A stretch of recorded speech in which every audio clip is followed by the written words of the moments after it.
Okay. Okay, hello. This is Heather Boyd, collaborator and founder of Nurture Squared, and I'm here today with Stacy Maskell, who's agreed to spend the next half hour or less. I keep a tight ship on this, Stacy, to share her journey, personal journey, but also entrepreneurial journey from university staff person to entrepreneur and life explorer, Yeah. really. So I'll thank you, first of all, Stacy, for being here. I'm really excited.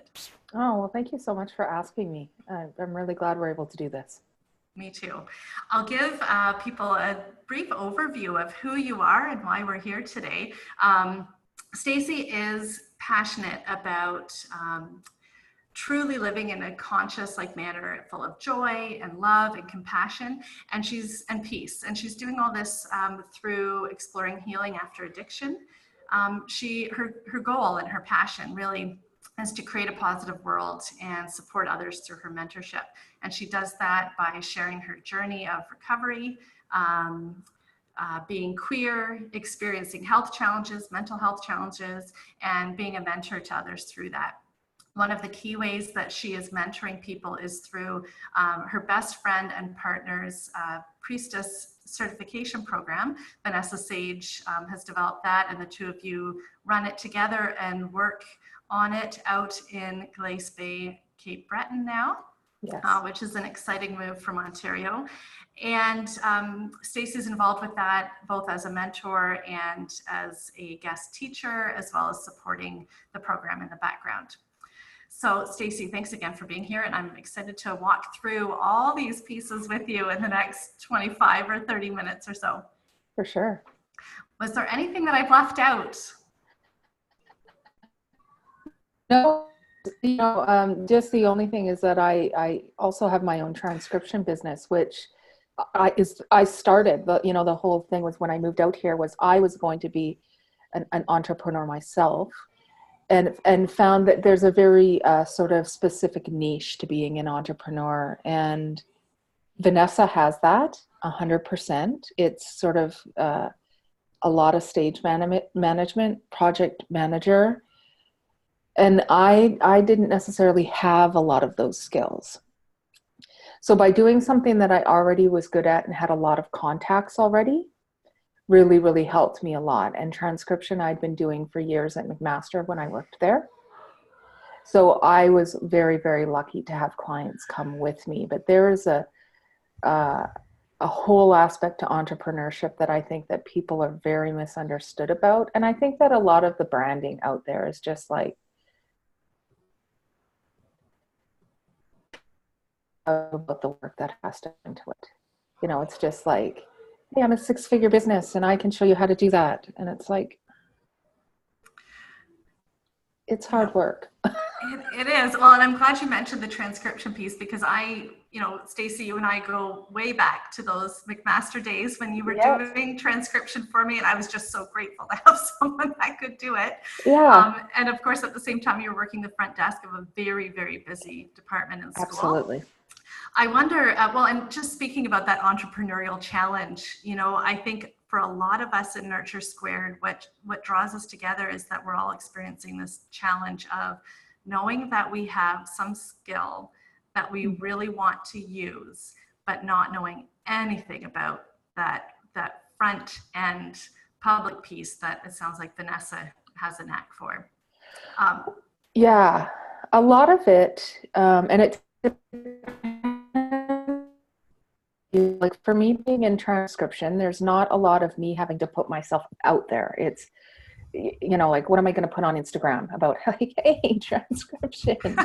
There's not a lot, like, really, how am I going to, put that in a pretty photo?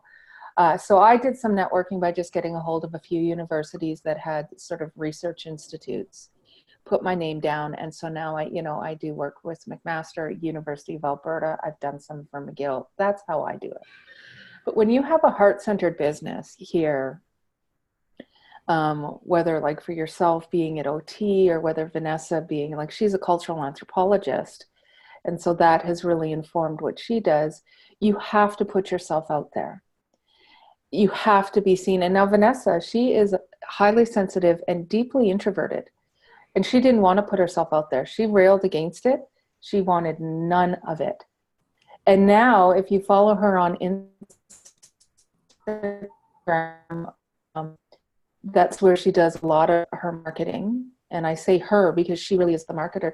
She puts herself out a lot. And it's about knowing, though, what to put out, what to save for the business, save for your blog posts. But you have to know who you are, what you stand for, and what you want to say. And you have to, in essence, realize that you, your integrity, your authenticity, you are your brand. Mm-hmm. And everybody has a brand. And that's the other thing people realize, like, I'm not a brand. It's like, no, you're not a Walmart. But you, what you stand for, what you become, that is your brand. And there's nothing wrong with that. And there's actually someone, like what Vanessa did was she had to teach herself everything. She knew nothing about websites. She knew nothing about marketing. She knew nothing about anything. She was a cultural anthropologist. She had a PhD. That's what she knew. And it was highly organized. Like in her previous life, actually, before she ever went down the academic road, she wanted to be a stage manager. And it was her parents were like, no, you're not doing that. They kiboshed that. And she was like, oh. So she had that mindset. And so she does sort of stage manage the business.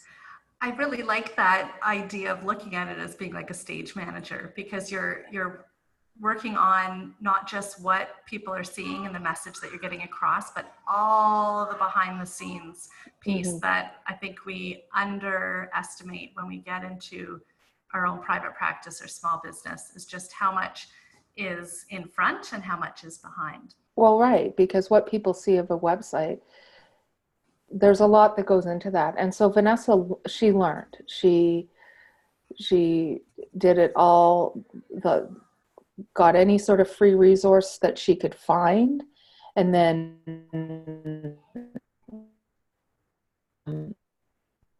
sort of found the best of who was the best out of sort of free bloggers, free, things like that, and just started teaching herself things. Right. And so then she did it, and she likes things pretty.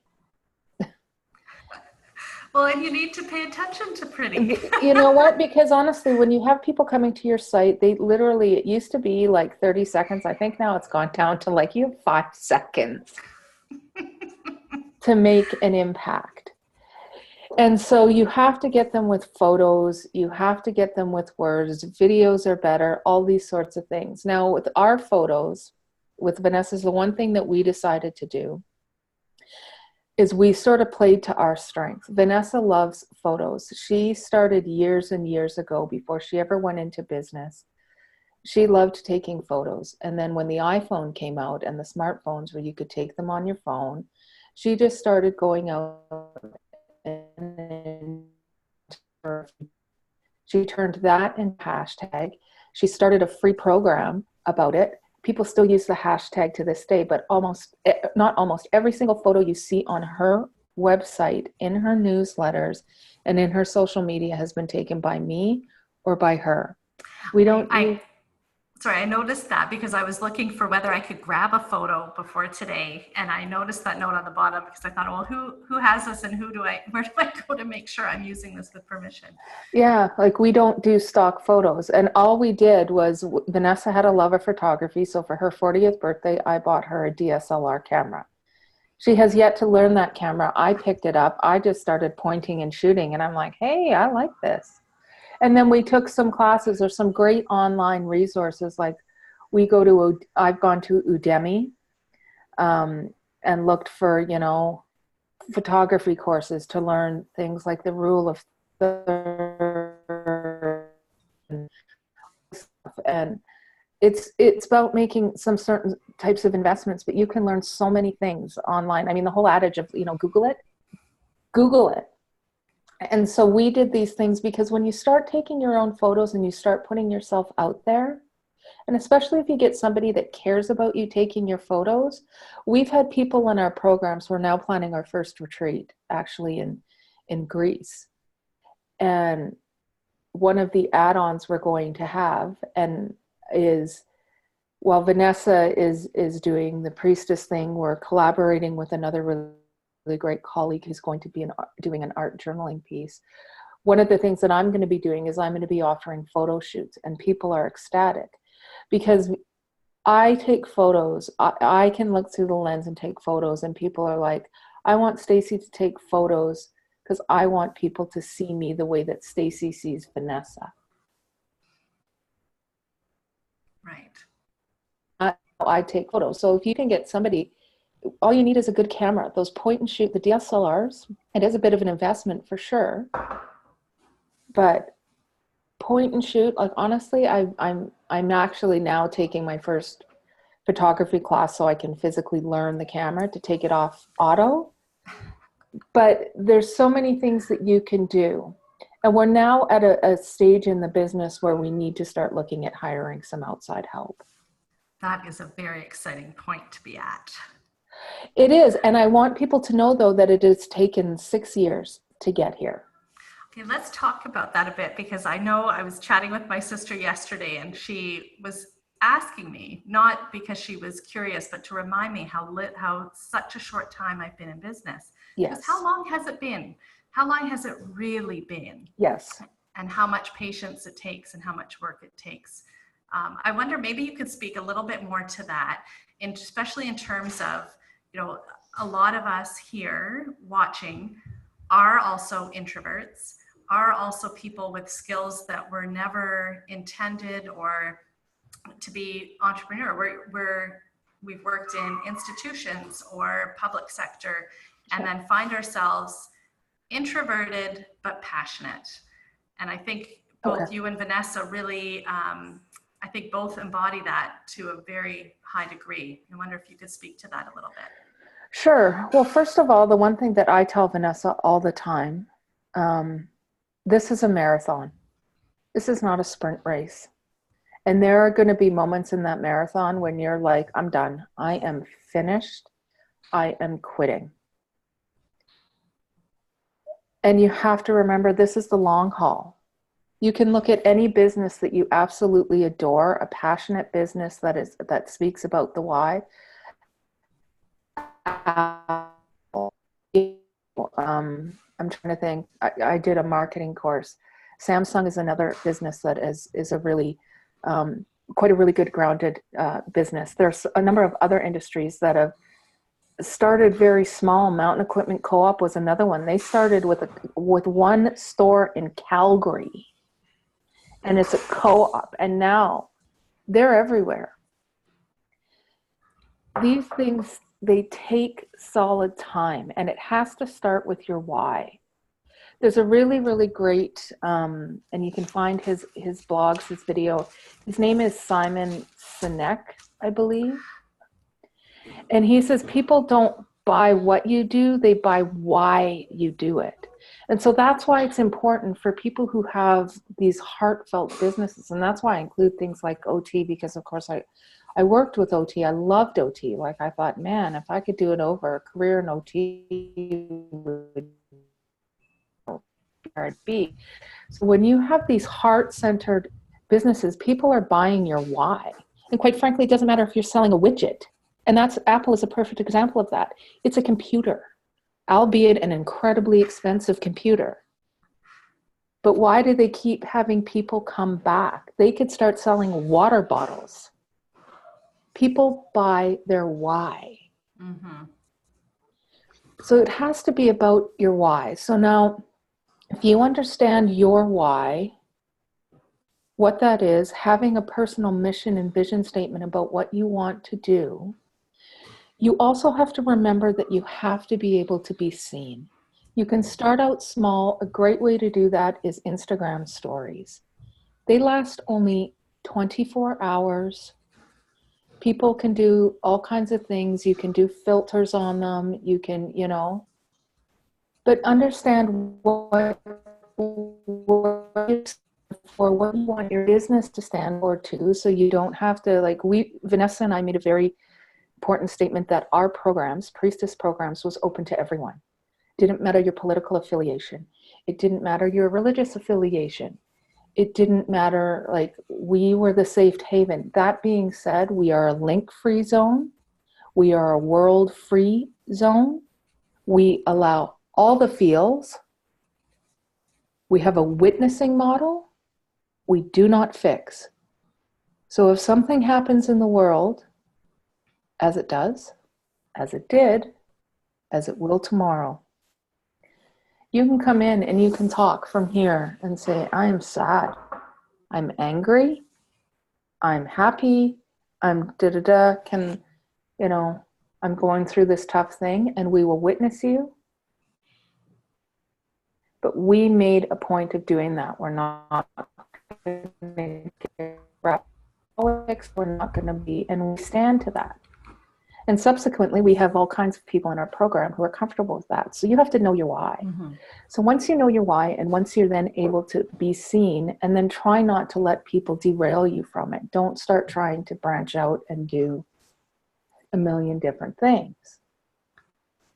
And then, like I said, you really have to start getting comfortable with being seen.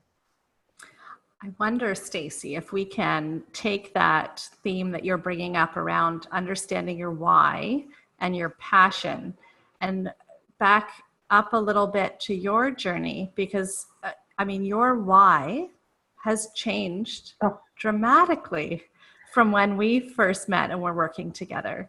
And I know that why has involved a lot of heartache and personal exploring what's important and what your priorities and values are, and that life looks a lot different right now for you than it did 10 years ago.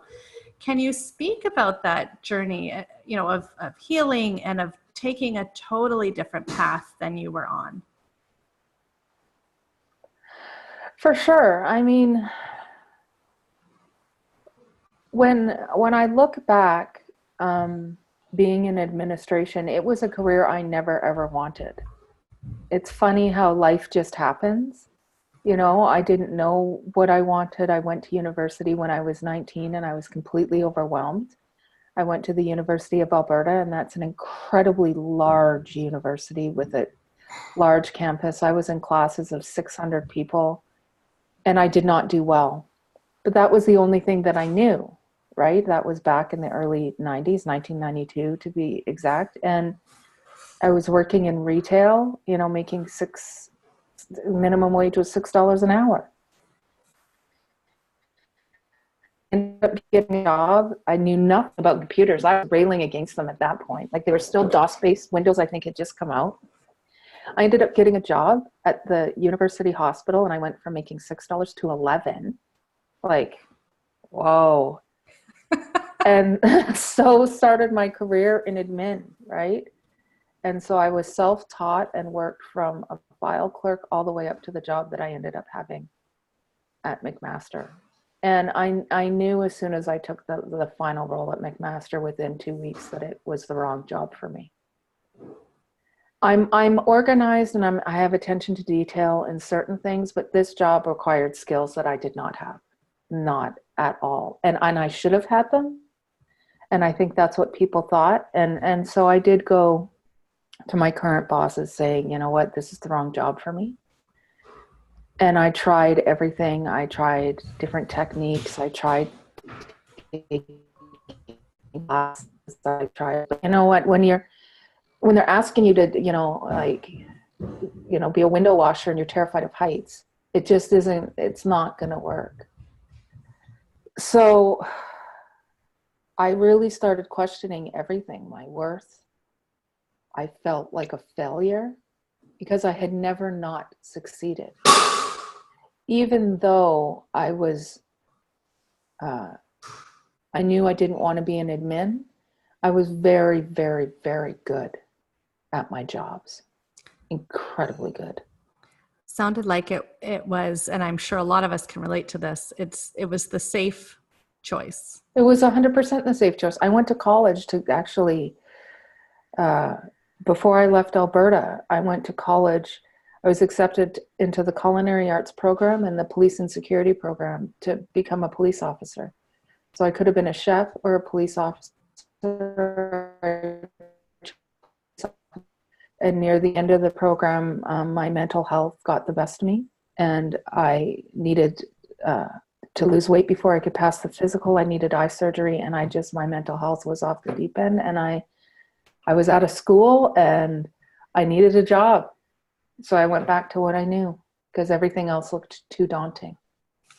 Now, it may seem too, in knowing a bit of your story, that it's as simple as realizing it's not the right fit and then taking a leap into a new direction. But it wasn't that straightforward.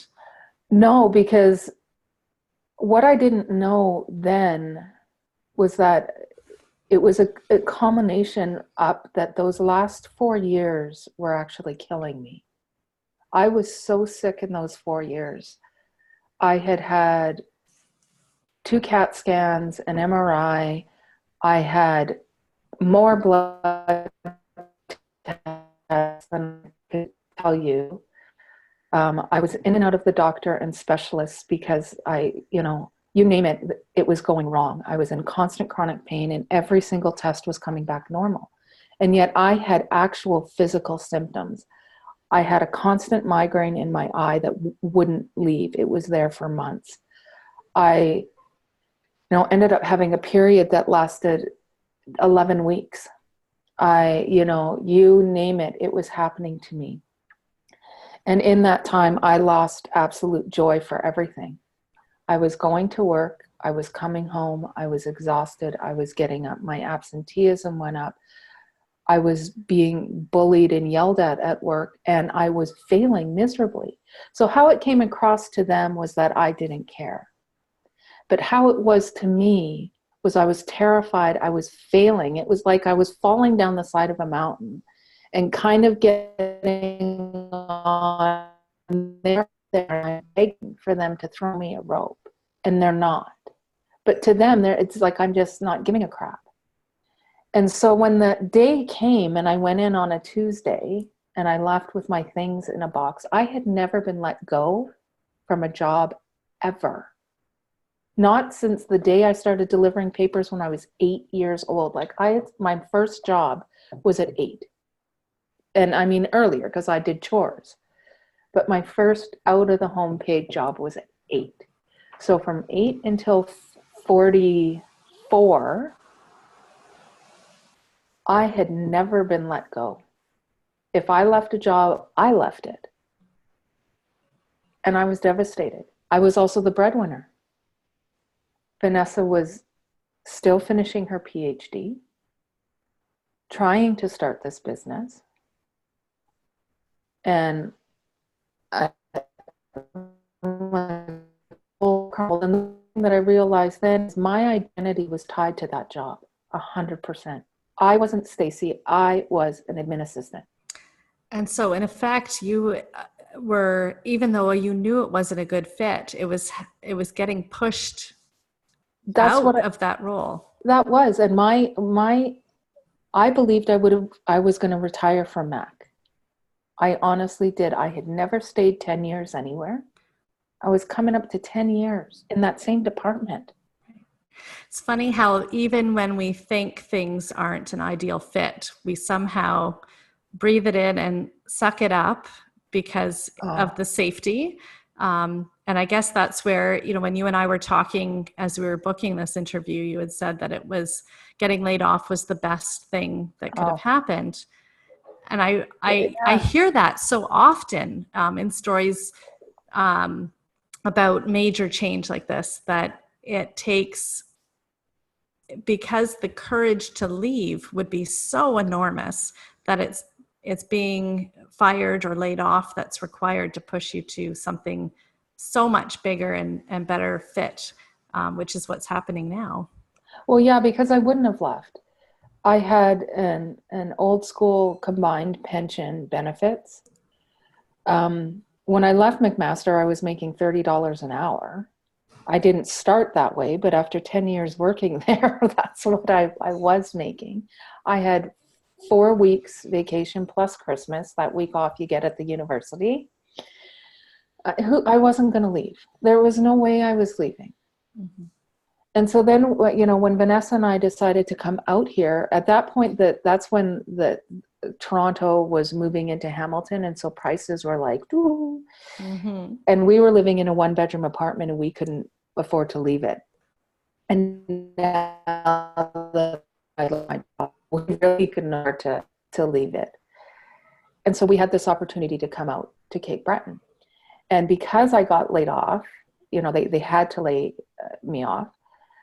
I got a severance package, which I'd never gotten in my life. I was like, well, that's cool.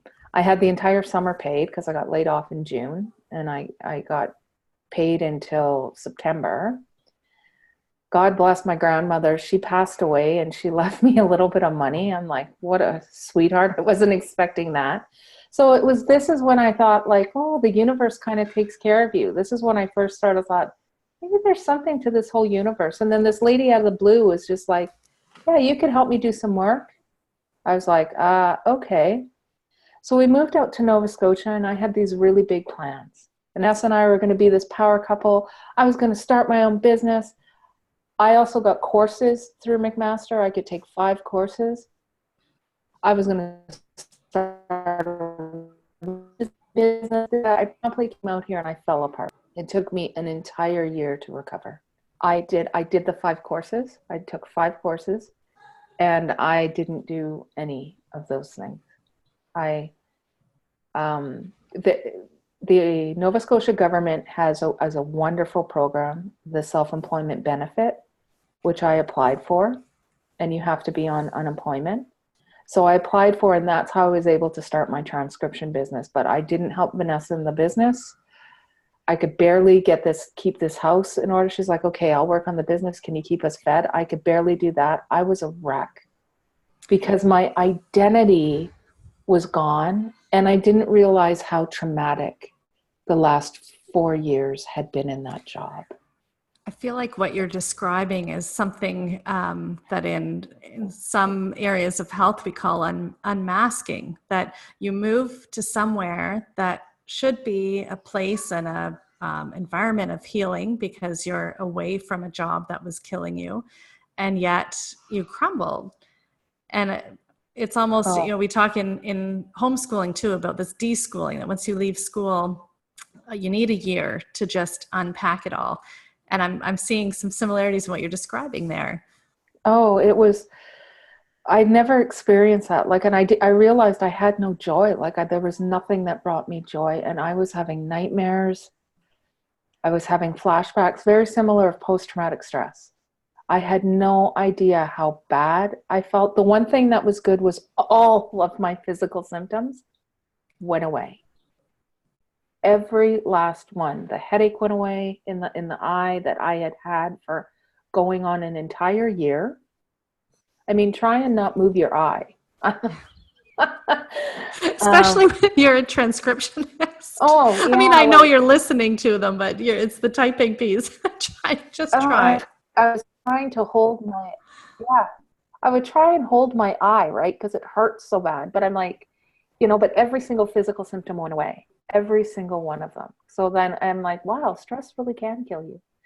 It's incredible we hear about it. We know that it affects us, but your story just really makes it so crystal clear that it's just unbelievable. Yeah, now, it was amazing. Now, I told you coming into this interview that I keep a really tight ship with time, and I'm looking at our time and it's gone by in a blink. But what I want, if you'll indulge, to finish off, you've talked about being seen and about being vulnerable as being so critical to those in heartfelt professions. I wonder if you could close with a piece of advice around that for those of us who feel vulnerable and tend towards introversion, to making that piece work in a way that fits with our temperaments and our values.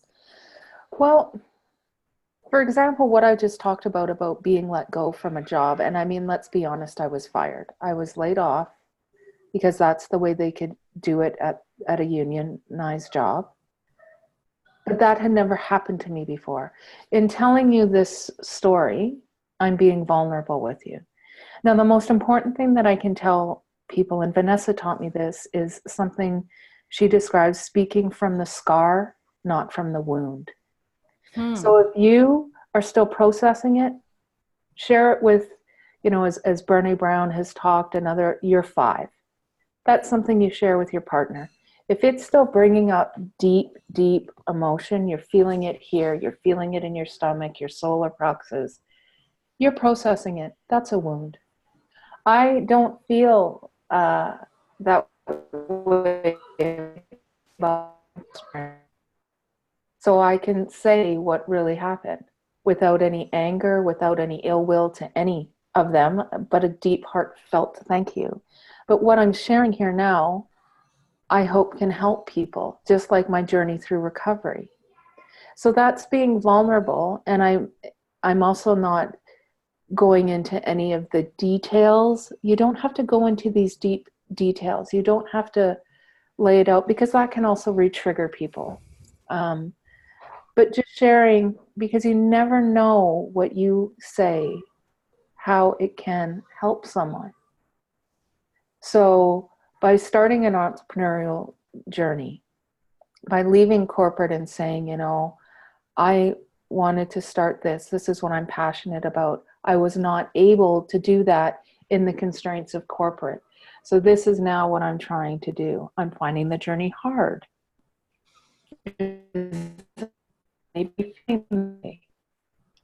Asking these questions and stories, getting some feedback. That's what I mean by sharing, being seen, being authentic. And then just making sure you're speaking from that scar, not that wound, if it's a story that has brought up some emotion for you.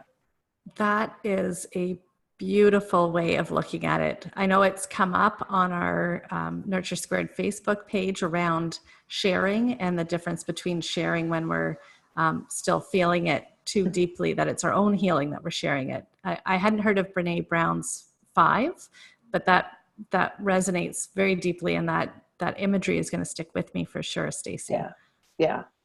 So that's what we try and practice is, if you're using your vulnerability to process through your own pain, then that's not really quite vulnerability. That's just using people to process through your own pain. And that you need to do with either a trained professional or,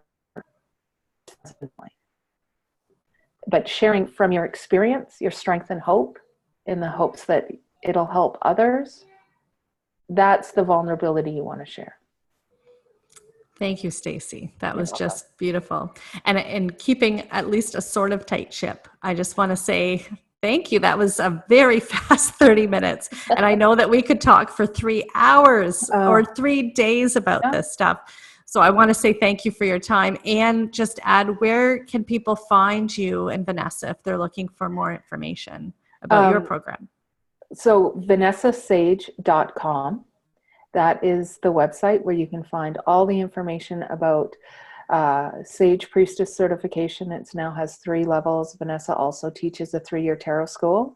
We won't have another intake for probably a couple years. But she is actually, this might be of interest for your community. She is looking at starting a business program called Behind the Magic. Now, not that I want to sell to anyone, but if you follow her Instagram, she does give some little tidbits about soulful business, because she believes in the energy of business. You can find her on Instagram at Vanessa Sage Priestess, and you can also find me on Instagram at Stacy Ann, and then I'm Stacy Maskell, Professional Administration Services, but I'm just transcription. There's nothing magical there. I don't know. All the transcription you did for me, that was magic, Stacy. Yeah, no. And again, anyway, sorry, I don't mean to sell to anyone, but there are some really great free things that people should check out. Definitely some blogs and stuff. And that's where you can start to get the idea of how to move businesses forward. Well, Stacy, again, I appreciate your time today, and it was great to connect with you face to face after so long of just communicating through Facebook. So thank you. Thank you.